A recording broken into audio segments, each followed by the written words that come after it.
Herzlich willkommen zum täglichen Pack Opening. Ich habe für euch One Piece, A Fist of Divine Speed. Und wir gucken einfach mal rein, was wir Schönes ziehen.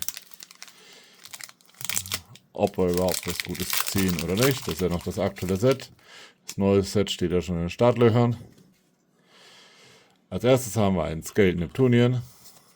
Dann haben wir den Herrn Streußen, Papak, Koribu, Windsmoke Yonji, das Globweb, Fukaboshi, Bogart, Tony Chopper, den Herrn Ripper, Aramaki ist die erste Rare und eine Charlotte Pudding als Super Rare. Lasst ein Follow und ein Abo da und bis morgen. Tschüss.